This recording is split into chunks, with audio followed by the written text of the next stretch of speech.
ನೋಡಿ ಇವರೆಲ್ಲಾರು ಸತೀಶ್ ಆಗ್ಬೋದು, ಚಿಕ್ಕಣ್ಣ ಆಗ್ಬೋದು, ಧನಂಜಯ ಆಗ್ಬೋದು, ನಮ್ಮ ಅಭಿಷೇಕ್ ಅಂಬರೀಶ್ ಆಗ್ಬೋದು, ನಿಮ್ಗೆಲ್ರಿಗೂ ಗೊತ್ತಿರಂಗೆ ಒಬ್ಬ ದರ್ಶನ್ ಅನ್ನೋರು ಒಂದ್ 10 ಜನ ನಾಯಕ ನಟರನ್ನ ಹುಟ್ಟಾಕ್ಬೇಕು ಅಂತ ಹೊರಟಿರೋರು, ಒಂದ್ ಒಳ್ಳೆ ಸ್ಥಾನಮಾನಕ್ಕೆ ತರಬೇಕು ಅವ್ರಿಗೆ ಅನ್ನೋದು ಪ್ರಯತ್ನ ಪಡ್ತಾರಂತ ವ್ಯಕ್ತಿಗೆ ಅವ್ರ ಇಮೇಜ್ ನ, ಅವ್ರ ಹೆಸರನ್ನ ಭಂಗ ಮಾಡೋದಿದೆಯಲ್ಲ, ಅದನ್ನ ನಾನಲ್ಲ ಇಡೀ ದಿ ಬಾಸ್ ಅಭಿಮಾನಿಗಳು ಖಂಡಿಸ್ತಾರೆ, ಇಡೀ ಚಿತ್ರರಂಗ ಖಂಡಿಸ್ತೀವಿ. ನೋಡಿ ಇವರೆಲ್ಲಾರು ಸತೀಶ್ ಆಗ್ಬೋದು, ಚಿಕ್ಕಣ್ಣ ಆಗ್ಬೋದು, ಧನಂಜಯ ಆಗ್ಬೋದು, ನಮ್ಮ ಅಭಿಷೇಕ್ ಅಂಬರೀಶ್ ಆಗ್ಬೋದು, ನಿಮ್ಗೆಲ್ರಿಗೂ ಗೊತ್ತಿರಂಗೆ ಒಬ್ಬ ದರ್ಶನ್ ಅನ್ನೋರು ಒಂದ್ 10 ಜನ ನಾಯಕ ನಟರನ್ನ ಹುಟ್ಟಾಕ್ಬೇಕು ಅಂತ ಹೊರಟಿರೋರು, ಒಂದ್ ಒಳ್ಳೆ ಸ್ಥಾನಮಾನಕ್ಕೆ ತರಬೇಕು ಅವ್ರಿಗೆ ಅನ್ನೋದು ಪ್ರಯತ್ನ ಪಡ್ತಾರಂತ ವ್ಯಕ್ತಿಗೆ ಅವ್ರ ಇಮೇಜ್ ನ, ಅವ್ರ ಹೆಸರನ್ನ ಭಂಗ ಮಾಡೋದಿದೆಯಲ್ಲ, ಅದನ್ನ ನಾನಲ್ಲ ಇಡೀ ದಿ ಬಾಸ್ ಅಭಿಮಾನಿಗಳು ಖಂಡಿಸ್ತಾರೆ, ಇಡೀ ಚಿತ್ರರಂಗ ಖಂಡಿಸ್ತೀವಿ. ನೋಡಿ ಇವರೆಲ್ಲಾರು ಸತೀಶ್ ಆಗ್ಬೋದು, ಚಿಕ್ಕಣ್ಣ ಆಗ್ಬೋದು, ಧನಂಜಯ ಆಗ್ಬೋದು, ನಮ್ಮ ಅಭಿಷೇಕ್ ಅಂಬರೀಶ್ ಆಗ್ಬೋದು, ನಿಮ್ಗೆಲ್ರಿಗೂ ಗೊತ್ತಿರಂಗೆ ಒಬ್ಬ ದರ್ಶನ್ ಅನ್ನೋರು ಒಂದ್ 10 ಜನ ನಾಯಕ ನಟರನ್ನ ಹುಟ್ಟಾಕ್ಬೇಕು ಅಂತ ಹೊರಟಿರೋರು, ಒಂದ್ ಒಳ್ಳೆ ಸ್ಥಾನಮಾನಕ್ಕೆ ತರಬೇಕು ಅವ್ರಿಗೆ ಅನ್ನೋದು ಪ್ರಯತ್ನ ಪಡ್ತಾರಂತ ವ್ಯಕ್ತಿಗೆ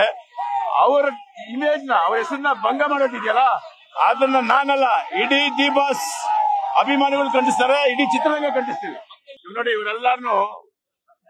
ಸತೀಶ್ ಆಗ್ಬೋದು, ಚಿಕ್ಕಣ್ಣ ಆಗ್ಬೋದು, ಧನಂಜಯ ಆಗ್ಬೋದು, ನಮ್ಮ ಅಭಿಷೇಕ್ ಅಂಬರೀಶ್ ಆಗ್ಬೋದು, ನಿಮ್ಗೆಲ್ರಿಗೂ ಗೊತ್ತಿರಂಗೆ ಒಬ್ಬ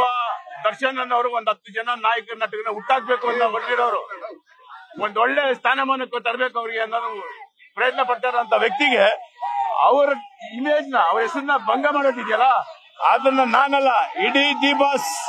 ಅಭಿಮಾನಿಗಳು ಖಂಡಿಸ್ತಾರೆ, ಇಡೀ ಚಿತ್ರರಂಗ ಖಂಡಿಸ್ತೀವಿ. ನೋಡಿ ಇವರೆಲ್ಲಾರು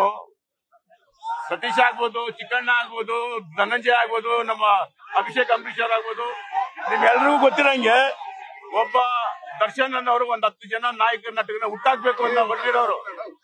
ಒಂದ್ ಒಳ್ಳೆ ಸ್ಥಾನಮಾನಕ್ಕೆ ತರಬೇಕು ಅವ್ರಿಗೆ ಅನ್ನೋದು ಪ್ರಯತ್ನ ಪಡ್ತಾರಂತ ವ್ಯಕ್ತಿಗೆ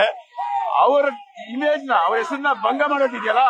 ಅದನ್ನ ನಾನಲ್ಲ ಇಡೀ ದಿ ಬಾಸ್ ಅಭಿಮಾನಿಗಳು ಖಂಡಿಸ್ತಾರೆ, ಇಡೀ ಚಿತ್ರರಂಗ ಖಂಡಿಸ್ತೀವಿ. ನೋಡಿ ಇವರೆಲ್ಲಾರು ಸತೀಶ್ ಆಗ್ಬೋದು, ಚಿಕ್ಕಣ್ಣ ಆಗ್ಬೋದು, ಧನಂಜಯ ಆಗ್ಬೋದು, ನಮ್ಮ ಅಭಿಷೇಕ್ ಅಂಬರೀಶ್ ಆಗ್ಬೋದು, ನಿಮ್ಗೆಲ್ರಿಗೂ ಗೊತ್ತಿರಂಗೆ ಒಬ್ಬ ದರ್ಶನ್ ಅನ್ನೋರು ಒಂದ್ 10 ಜನ ನಾಯಕ ನಟರನ್ನ ಹುಟ್ಟಾಕ್ಬೇಕು ಅಂತ ಹೊರಟಿರೋರು, ಒಂದ್ ಒಳ್ಳೆ ಸ್ಥಾನಮಾನಕ್ಕೆ ತರಬೇಕು ಅವ್ರಿಗೆ ಅನ್ನೋದು ಪ್ರಯತ್ನ ಪಡ್ತಾರಂತ ವ್ಯಕ್ತಿಗೆ ಅವ್ರ ಇಮೇಜ್ ನ, ಅವ್ರ ಹೆಸರನ್ನ ಭಂಗ ಮಾಡೋದಿದೆಯಲ್ಲ, ಅದನ್ನ ನಾನಲ್ಲ ಇಡೀ ದಿ ಬಾಸ್ ಅಭಿಮಾನಿಗಳು ಖಂಡಿಸ್ತಾರೆ, ಇಡೀ ಚಿತ್ರರಂಗ ಖಂಡಿಸ್ತೀವಿ. ನೋಡಿ ಇವರೆಲ್ಲಾರು ಸತೀಶ್ ಆಗ್ಬೋದು, ಚಿಕ್ಕಣ್ಣ ಆಗ್ಬೋದು, ಧನಂಜಯ ಆಗ್ಬೋದು, ನಮ್ಮ ಅಭಿಷೇಕ್ ಅಂಬರೀಶ್ ಆಗ್ಬೋದು, ನಿಮ್ಗೆಲ್ರಿಗೂ ಗೊತ್ತಿರಂಗೆ ಒಬ್ಬ ದರ್ಶನ್ ಅನ್ನೋರು ಒಂದ್ 10 ಜನ ನಾಯಕ ನಟರನ್ನ ಹುಟ್ಟಾಕ್ಬೇಕು ಅಂತ ಹೊರಟಿರೋರು, ಒಂದ್ ಒಳ್ಳೆ ಸ್ಥಾನಮಾನಕ್ಕೆ ತರಬೇಕು ಅವ್ರಿಗೆ ಅನ್ನೋದು ಪ್ರಯತ್ನ ಪಡ್ತಾರಂತ ವ್ಯಕ್ತಿಗೆ ಅವ್ರ ಇಮೇಜ್ ನ, ಅವ್ರ ಹೆಸರನ್ನ ಭಂಗ ಮಾಡೋದಿದೆಯಲ್ಲ, ಅದನ್ನ ನಾನಲ್ಲ ಇಡೀ ದಿ ಬಾಸ್ ಅಭಿಮಾನಿಗಳು ಖಂಡಿಸ್ತಾರೆ, ಇಡೀ ಚಿತ್ರರಂಗ ಖಂಡಿಸ್ತೀವಿ.